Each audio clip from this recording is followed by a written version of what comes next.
শুভ সন্ধ্যা sir, আমার নাম সিমি।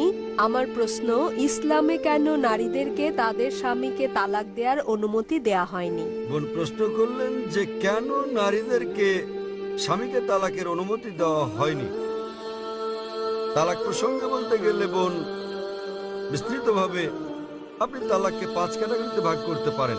একটা হচ্ছে স্বামী এবং স্ত্রীর পারস্পরিক সম্মতিতে, এটা প্রথম ক্যাটাগরি। দ্বিতীয় ক্যাটাগরি স্বামীর ইচ্ছায় একতরফাভাবে।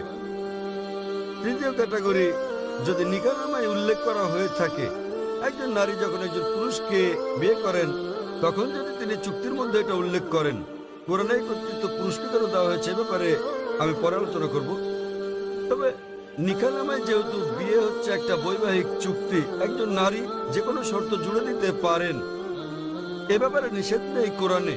এই শর্তও দিতে পারেন যে আমি চাই না আমার স্বামী দ্বিতীয় স্ত্রী গ্রহণ করুক, কেননা একজনের বেশি স্ত্রী গ্রহণ ইসলামে আবশ্যকীয় নয়। এতে রাজি থাকলে বিয়ে হবে, না হলে হবে না। মহিলা অন্য একজন পুরুষ, পুরুষ অন্য একজন নারী খুঁজে নেবে। নারী এই শর্ত দিতে পারেন যে যতদিন আমি জীবিত আছি ততদিন তুমি দ্বিতীয় স্ত্রী গ্রহণ করো, আমি চাই না সেটা। কিন্তু আপনি কোরআন পরিপন্থী কোনো শর্ত দিতে পারবেন না। আপনি এমন শর্ত দিতে পারবেন না যে আমি চাই না তুমি নামাজ আদায় করো, কারণ নামাজ আদায় করাটা হচ্ছে অবশ্য কর্তব্য।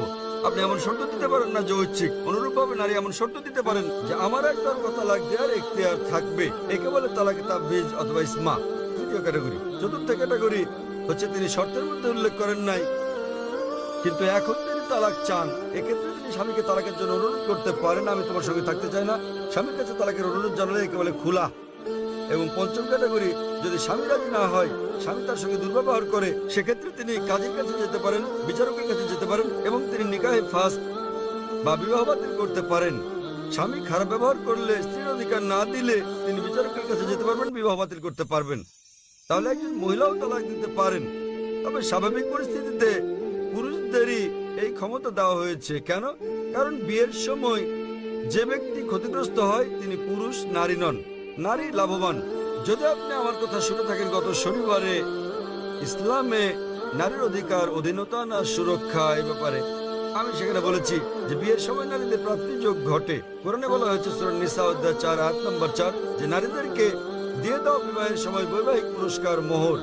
বিয়ের সময় স্বামী স্ত্রীকে দিয়ে থাকে নির্দিষ্ট পরিমাণ অর্থ মোহর। মোহর যে কোনো পরিমাণ হতে পারে। তাহলে ভাবুন, নারীর বিয়ের আগে এটা পুরুষের কর্তব্য, অর্থাৎ পিতা এবং ভাইয়ের কর্তব্য। বিয়ের পর এই দায়িত্ব তার স্বামীর, আর ছেলের তার অন্ন, বস্ত্র, বাসস্থান সহ সব আর্থিক বিষয়গুলো দেখা। যদি তালাক হয়ে যায় তাহলে তার দেখাশোনার দায়িত্ব হচ্ছে পিতামাতার। পিতামাতা না থাকলে সমাজের দায়িত্ব তার দেখাশোনা করা। সমাজ না করলে ইসলামী রাষ্ট্রের দায়িত্ব তার দেখভাল করা। তাই সে আর্থিক দিক থেকে নিরাপদ।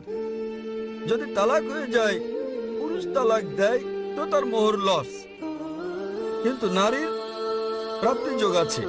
এখন তার বিয়ের সম্ভাবনা রয়েছে, আবার বিয়ে করলে সে নতুন মোহর পায়। আর পুরুষ যদি আরেকজন নারীকে বিয়ে করতে যায়, নতুন করে মোহর দিতে হবে। যদি পুরুষ কর্তৃক নারীকে দেওয়া হয়, তাহলে বিয়ের পর সে তালাক দিয়ে অর্থ উপার্জন করতে থাকবে। তাতে ক্ষতিগ্রস্ত কে? পুরুষ। সুতরাং সর্বশক্তিমান আল্লাহ অন্যভাবে পুরুষের মর্যাদা রক্ষা করে থাকেন। অন্যথায় ইসলামে পুরুষের অধিকার শীর্ষক লেকচার দিতে হবে। কারণ তালাক হলে পুরুষ নারীর চেয়ে আর্থিক ও অন্যান্য দিক দিয়ে বেশি ক্ষতিগ্রস্ত হয়। নারী নিরাপত্তা পায় পরিবার থেকে, সমাজ থেকে, রাষ্ট্রের কাছে। পুরুষ তা পায় না।